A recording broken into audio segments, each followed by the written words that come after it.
Hello, masters. So, you've been working on your manifestation. You're at the part where you might even be getting signs. There's a lot of videos that you can watch telling you what the signs are. Most importantly, you probably gotten some kind of intuition, right? That's the best one of all.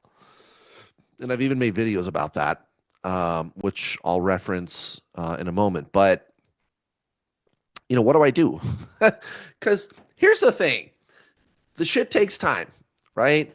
The universe, it's got to do a bunch of setup. It's going to bring you people, resources, and opportunities. This is the part about manifesting that people don't like because the ego mind, it does not like to be told that it has to wait and this could take time, right? As the ego is like so impatient, like, I got to have everything right now, like a little kid. Now, I want it. I want it. And the reason for that is because that's not you. You're not the ego, right? You are consciousness. You're a soul. But the ego is externalized. It's separation and duality. So it looks out there for what it thinks it needs to be fulfilled. But the real you, the spiritual being beyond the ego mind, that's not true. But still, that emotion is there, and you can be getting kind of antsy because that emotion is there and it's bothersome. So let's talk about what to do about it. Oh, and before I forget, I said I was going to mention this. Down in the description, down below, is a playlist on my YouTube channel called The Basics of Manifesting. And there's two videos in there where I talk about intuition and how you can cultivate it so you get more of it and how to interpret it. Because once you start getting a lot of it, it's like you might think you know what it's saying, but you're still like, it's a higher mind that's communicating with you, and it's hard to interpret what it's saying into concepts that we mortals understand. So it's a very any of you that have ever experienced intuition, you know what I'm talking about. Now, here are some things you can do while you are waiting for your manifestation. First of all, don't wait. Waiting, oh, my camera froze. Waiting is the ego mind, right? Waiting is, again, that impatience. So here's what I tell people, like my spiritual coaching students, right? Over 7,000. I'm on other platforms. This YouTube channel is new, but I tell them, for example, think of it like when you're waiting in line. Well, instead of waiting in line, try being in line. This is why, like, transcending the mind meditation is so powerful because not only is it that when you do that, you increase your consciousness, which is what causes manifesting to take place. It's not really the thinking or the emotion, okay? It's what you're focusing on. The mind, so the thinking and the emotion. So remember your body, mind, soul, right? The soul is consciousness, the mind is thought and emotion. So the thoughts and the emotions, those are just things for you, the consciousness, to focus on, right? So there's that kind of subject object relationship there. So instead of focusing out here, what I'm suggesting is you focus here, right? But you are that focus, you are that consciousness. Well, that's law of attraction, right? Now, when you have been doing that, you're getting the signs, you're getting intuition. Again, there can be that impatience from the ego. So just don't worry about it. The ego is not who you are. So just try being in line. You don't resist the ego. And if this doesn't make sense to you, I'll move on to the next talking point. And I'll just suggest to you, again, go check out my Basics of Manifesting playlist.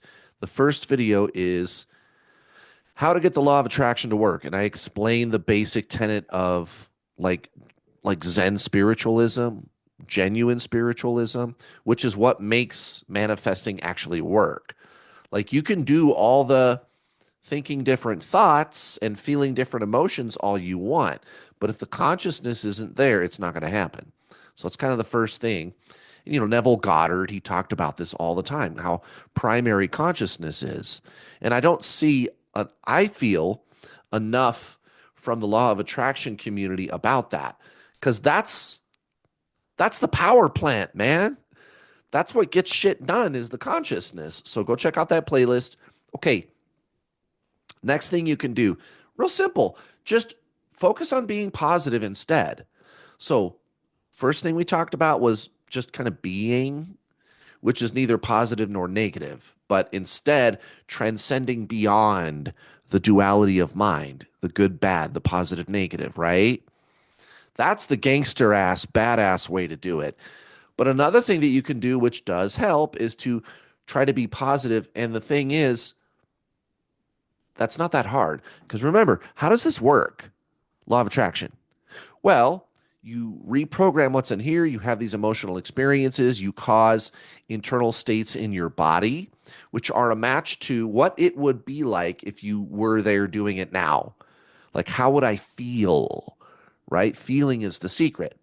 Not just visualizing with your head, but feeling it in your body, right? Okay. So you know it's going to happen. All right. Well, then be grateful for it. Get excited about it. Think about this. Think about what a genius hack that is. Because you're literally sitting there going, oh my God, literally, God, thank you. I'm going to get the thing I want. Be excited about it. Be grateful for it instead of negative, instead of impatience. You want to focus more on the presence of what you have chosen than on the absence of it, right? Focus on the presence of it, not the absence of it. Okay, don't say it's not working. Don't say that. Law of attraction is always working. Remember, this is the first thing I tell my coaching students. 7,000. I go, guys, it's not that the law of attraction is not working. It's that you don't like what you're getting. And we need to get to the root of why that's happening. Because there's a whole bunch of like cultural conditioning and stuff from your parents and your peers and society and television and everything that was embedded into your subconscious that you might not even be aware of. And it's not your fault, but you're the only one that can fix it. So, what's really going on is you don't like what you're being. And you might not know that because maybe you've never really dug in here and questioned things. Like, for example, here's a simple one. You know, people that live in lack and they don't know it. But here's a way that you can tell. Let's say you start a business and you get your first customer and you give them the product or the service and then they go to pay you and you got your hand out and they have the money and they put the money in your hand. And it is at that moment, the moment of truth.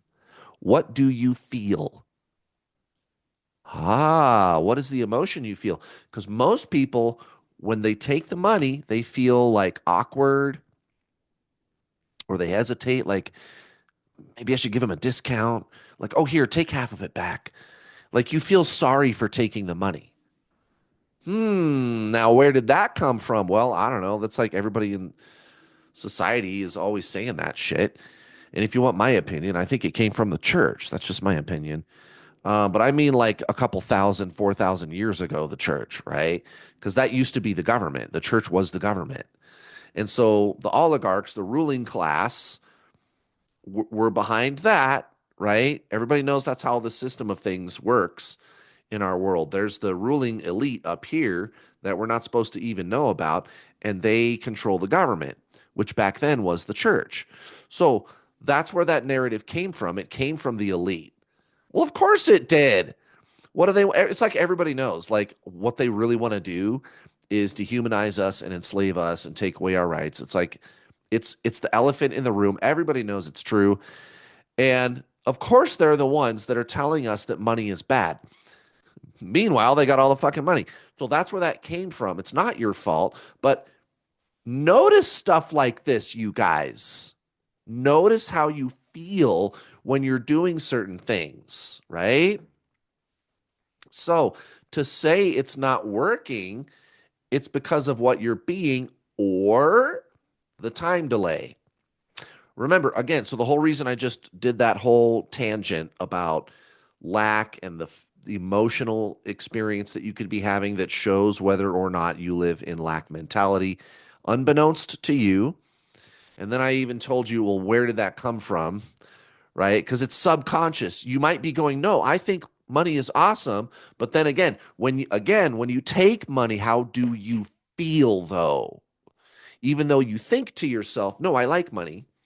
And that's what I'm trying to tell you is it's been done to humans for so long that it's like embedded now. That's why that's the best test. That's why I had that whole side conversation about the elite and everything because it's embedded, guys, right?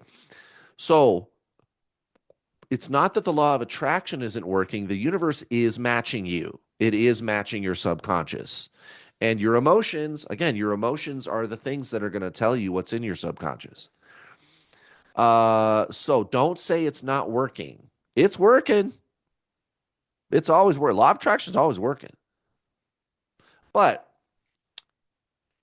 you just don't worry about the timing. Um, my experience has been over and over and over again. You could get a lot of little manifestations quickly. Some people, they get big things quickly. And then most of the time, people, they get big things over a period of time, right? Like some people win the lottery. That's true, but it's still a numbers game. Not everybody's going to win it. If you had a million master manifestors trying to manifest the lottery, are they all going to win the lottery? No, because look at the odds. The odds are still there. One of them's going to win. And by the way, um, what's the name of that channel? Timothy Schultz. There's a YouTube channel that I like called Timothy Schultz, and he won the lottery and he interviews lottery winners. He decided I'm going to open a YouTube channel where I just interview other people that won the lottery.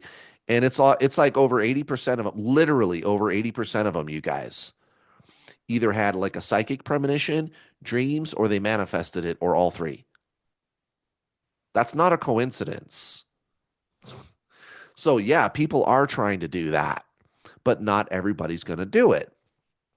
So, it could take longer for your manifestation to show up. Because again, the ego is so impatient, it's going, I don't know how, but I'm going to get $1 million tomorrow. Maybe not literally, but something like that, right? Well, what I'm telling you is this takes time. This takes time, guys. Um, in a lot of cases, and the thing is, this is what I was going to tell you.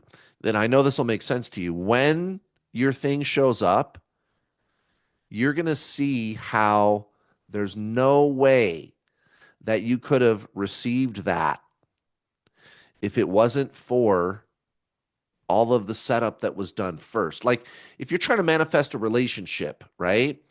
And it's you have the kind of person in mind that you want to be with. What if it takes 4 years? And you're like, 4 years? Come on. Well, what if it takes 2 years? I don't know. Just don't get impatient because that'll push it away. It's going to take however long it's going to take. But what I'm telling you is there could be a time delay, and we'll just say 2 years, 4 years, whatever. But what happened during that time? 2 years, 4 years. You're going to look back and you're going to go, wait a minute, I made all these changes. Like if you're a guy, you decided, I'm going to get into the gym, I'm going to learn to make more money, I'm going to pay off my credit cards, I'm going to learn some social skills. You know, women like it when you're funny. They like that kind of stuff. They like a guy who's like kind of uh like captivating, you know, and funny and has something going on in his life. You know what I mean? And is perhaps muscular, fit, has stuff going on. That's what they like. It's not very hard to figure out what women like. Well, maybe the reason you're not getting the woman that you want is because you're not any of those things. And if you worked on yourself, then you would. You know what I mean? So there could be, and the situation could be different for whoever is watching, depending on what you're trying to manifest. But you kind of see where I'm going with this. So you could be led through a series of changes, and you'll be brought people, resources, and opportunities to do that, to make those changes in preparation for your manifestation. So there could be something like that going on. Or again, if you're trying to manifest a bunch of money, well, maybe you're just going to start a business and you're learning about business and things like that. Does that make sense? So don't ever say that it's not working, because it is. The law of attraction is working. But again, why things manifest when they manifest, it's going to be different for everybody, guys. I should make a video about that, about my wave analogy. I think I heard it from Rupert Spira about why things like that happen. Which brings me to the next point. Um, again, worrying about when it will work is the worst thing you can do. It's much better for you to just focus on the presence of the thing you want. Get excited.